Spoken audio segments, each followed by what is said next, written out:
Hello class, welcome to you Shivaji group of institutions online class. पिछले video में हम लोग चैप्टर 8 धार्मिक एवं सामाजिक सुधार के बारे में पढ़ चुके हैं। आज हम लोग फिर से धार्मिक एवं सामाजिक सुधार के बारे में पढ़ेंगे। धार्मिक एवं सामाजिक सुधार से हमारा मतलब है कि इन 18वीं सेंचुरी माने 18वीं शताब्दी में हमारे समाज में बहुत सारी बुराइयां फैली हुई थी। उन बुराइयों से निपटने के लिए माने वो बुराइयां कौन कौन सी थी, जैसे सती प्रथा था, बाल विवाह था तथा अशिक्षा माने हमारे समाज की सबसे बड़ी बुराइयां थी। इन बुराइयों से निपटने के लिए हमारे यहाँ कुछ समाज सुधारक पैदा हुए। उन समाज सुधारकों ने हमारी पृथ्वी से यानी हमारे भूमंडल से इन बुराइयों को हटाने के लिए कई सुधार किए।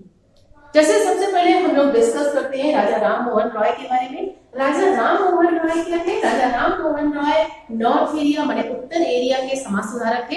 माने इन्होंने सबसे बड़ा जो काम किया, माने राजा राम मोहन रॉय स्वयं भी बंगाल फैमिली यानी बंगाल की एक रूढ़वादी फैमिली से बिलोंग करते थे। इन्होंने कई तरह की शिक्षा प्राप्त की थी, यानी भारतीय शिक्षा, यूरोपीय शिक्षा के माध्यम से इन्होंने ये जानकारी हासिल की कि हमारे समाज में इन धार्मिक और सामाजिक बुराइयों से कैसे बचा जा सकता है। धार्मिक और सामाजिक सुधार लाने के लिए इन्होंने सबसे पहले मूर्ति पूजा का विरोध किया तथा इन्होंने हमारे समाज में फैली सबसे बड़ी बुराई सती प्रथा का विरोध किया। सती प्रथा यानी सती प्रथा क्या था? हमारे समाज में फैली सबसे बड़ी बुराई थी, क्योंकि जिस महिला का पति मर जाता था उस महिला को अपने पति यानी अपने पति की चिता के साथ जलकर प्राण देने होते थे। ओके, इस समाज इस प्रथा को हटाने के लिए इसमें 1829 यानी 1829 में सती प्रथा का उन्मूलन किया गया। सती प्रथा का उन्मूलन क्या था? हमारे समाज की सबसे बड़ी बुराई को हटाना था। ओके, धार्मिक और सामाजिक बुराइयों में से कई ऐसी बुराइयां थी, कई ऐसी बुराइयां थी जो समाज के लिए बहुत ही प्रतिकूल थी। ओके, समाज जैसे मान लीजिए क्या था? सबसे बड़ी बात क्या थी? शिक्षा। हमारे यहाँ महिलाओं को शिक्षा ग्रहण करने का अधिकार नहीं था। तो महिलाओं को शिक्षा ग्रहण करने का अधिकार नहीं था तो हमारे देश की आधी जनसंख्या अनपढ़ यानी अशिक्षित रह जाती थी, जिसका भी हमारे समाज पर बुरा प्रभाव पड़ता था। ओके, नेक्स्ट हम लोग डिस्कस करेंगे ईश्वर चंद्र विद्यासागर। ईश्वर चंद्र विद्यासागर कौन थे? तो ईश्वर चंद्र विद्यासागर ने भी विधवाओं के पुनर्विवाह, स्त्री शिक्षा को प्रोत्साहन दिया था। इन्होंने इन्होंने विधवा पुनर्विवाह करने के लिए कानूनी यानी कानून के नियम में महत्वपूर्ण भूमिका निभाई थी और प्रथम विधवा विवाह सबसे पहले यानी 1856 में कलकत्ता में ऑर्गेनाइज किया गया था। ओके, सबसे पहला विधवा पुनर्विवाह 1856 में कलकत्ता में ऑर्गेनाइज किया गया था और वे लोग जो विधवा पुनर्विवाह के विरोध में थे उनका भी विद्यासागर ने विरोध किया था। ओके, तो आप ये देखिए विधवा विद्यासागर ईश्वर चंद्र विद्यासागर का समाज में क्या कार्य था? तो ईश्वर चंद्र विद्यासागर ने हमारे समाज में फैली बुराई को हटाने के लिए उन्होंने भी विरोध किया था, यानी सती प्रथा का विरोध किया था, विधवा पुनर्विवाह स्टार्ट किया था, स्त्री शिक्षा को प्रोत्साहन दिया था तथा इन्होंने 1856 में विधवा पुनर्विवाह कलकत्ता में स्वयं भी भाग लिया था। ओके, नेक्स्ट जो हमारा अगला है वो क्या है? प्रार्थना समाज। यानी प्रार्थना समाज के बारे में हम लोग डिस्कस करेंगे। तो प्रार्थना समाज क्या था? प्रार्थना समाज 1867 में बॉम्बे में प्रार्थना समाज की स्थापना की गई। इसके प्रमुख निर्माता जो थे वो महादेव गोविंद राणा ने थे। ओके, यानी प्रार्थना समाज की स्थापना महादेव गोविंद राणा ने की थी तथा रामकृष्ण परमहंस। प्रार्थना समाज की स्थापना 1867 में महादेव गोविंद राणा ने तथा रामकृष्ण परमहंस ने की थी। इन्होंने भी जाति प्रथा के दोषारोपण को हटाने के कार्य किया था तथा इन्होंने हमारे समाज में फैली अस्पृश्यता अस्पृश्यता का मतलब क्या होता है? छुआछूत। माने हमारे समाज में फैली छुआछूत जैसी बुराइयों का भी विरोध किया था। तथा इन्होंने स्त्री दशा माने स्त्रियों की दशा सुधारने के लिए भी कई कार्य किए थे तथा इन्होंने हिंदू मुस्लिम एकता पर भी जोर दिया था। इट मींस हिंदू मुस्लिम एकता का समर्थन किया था। तथा इन्होंने ये भी कहा था कि यदि समाज में हम लोग हिंदू मुस्लिम यदि जाति प्रथा से इन्वॉल्व रहेंगे तो क्या होगा? तो उन्होंने ये कहा था कि हिंदू और मुस्लिम दोनों को एक साथ मिलकर हाथ मिलाना चाहिए, तभी हमारे देश की प्रगति संभव है। ओके, पर से आप समझ लो प्रार्थना समाज के बारे में। तो प्रार्थना समाज की स्थापना 1867 में बॉम्बे में की गई थी। प्रार्थना समाज की स्थापना महादेव गोविंद रानडे तथा रामकृष्ण परमहंस ने की थी।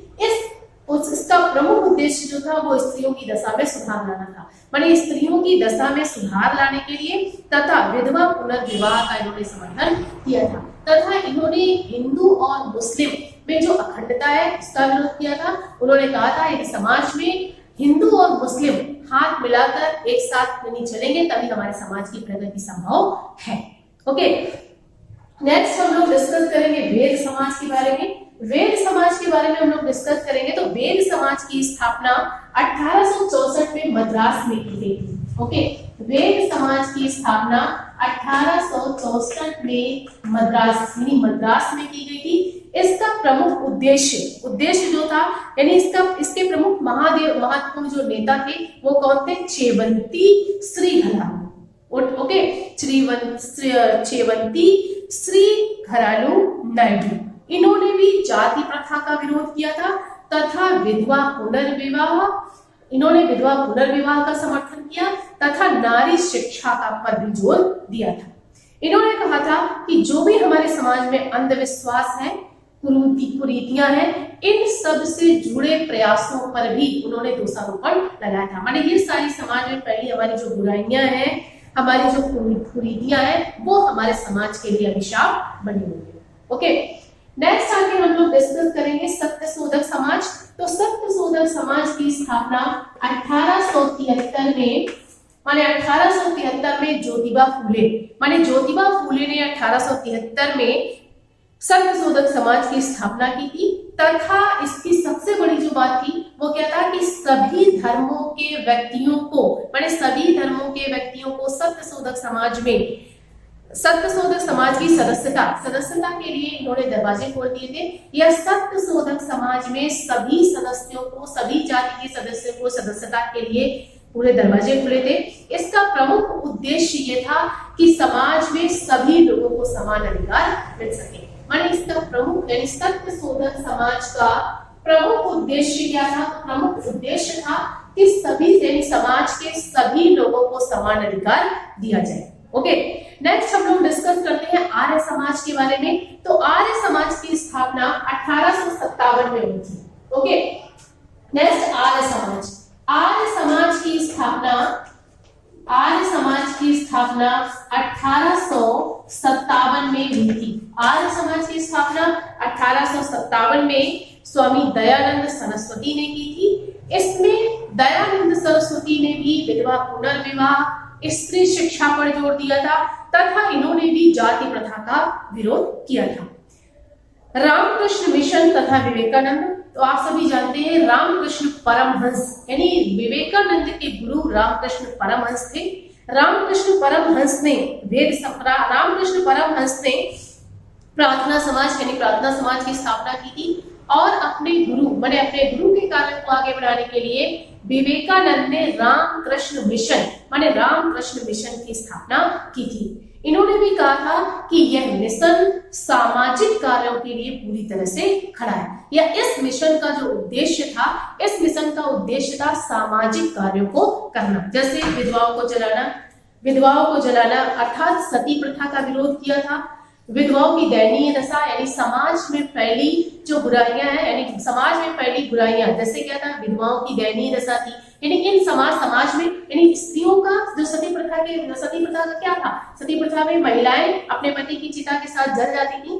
कुछ महिलाओं को जबरदस्ती भी जलाया जाता था। रीजन क्या था कि विधवाओं की समाज में बहुत ही दयनीय दशा थी, यानी महिलाओं को समाज में एक उचित स्थान प्राप्त नहीं था। समाज माने रामकृष्ण मिशन ने क्या किया था, स्त्री शिक्षा पर जोर दिया था तथा स्त्री शिक्षा को प्रोत्साहित करने के लिए उन्होंने कई विद्यालय भी खोले थे। नेक्स्ट अगली जो हमारी बुराई थी वो क्या था, बाल विवाह। माने बाल विवाह क्या था, बाल विवाह होने से स्त्रियों की माने इसको की प्रोग्रेस यानी उन्नति जो थी उसमें रोक लग रही थी, इसलिए बाल विवाह भी हमारे समाज की सबसे बड़ी बुराई थी। नेक्स्ट अगली जो बुराई थी वो क्या था, पर्दा प्रथा। यानी पर्दा प्रथा भी हमारे समाज की एक बुराई थी, जिससे महिलाओं को बाहर निकलने के लिए कोई भी अनुमति नहीं थी। इट मींस महिलाएं केवल घर में रहकर घर का काम करती थी तथा महिलाओं को समाज के बारे में तथा समाज की किसी बुराई में कोई जानकारी नहीं होती थी। जबकि मैंने पहले आपको बताया है, पढ़ाया है कि हमारा जो समाज है वो समाज जो हमारा है वो पुरुष और स्त्री माने पुरुष और स्त्री दो लोगों से मिलकर बना है, और यदि महिलाएं हमारी शिक्षित नहीं होगी तो हमारा आधा समाज जो है वो क्या होगा, अशिक्षित होगा। तथा स्त्रियों की शिक्षा का पूरा प्रभाव बाल बच्चों पर पड़ता था, जिससे हमारे समाज में अशिक्षा तथा कई तरह की बुराइयां फैली हुई थी। ओके, तो स्टूडेंट्स मैंने आज आपको इस चैप्टर में धार्मिक एवं सामाजिक सुधार के बारे में पढ़ाया है। तो धार्मिक और सामाजिक सुधार के बारे में सबसे पहले मैंने आपको कई समाज सुधारकों के बारे में, राजा राम मोहन रॉय, ईश्वर चंद्र विद्यासागर, प्रार्थना समाज, वेद समाज, सत्य सुंदर समाज तथा आर्य समाज के बारे में पढ़ाया है। मैं आपको अगले वीडियो में इस चैप्टर के अगले टॉपिक पढ़ाऊंगी। Thank you for attending this class.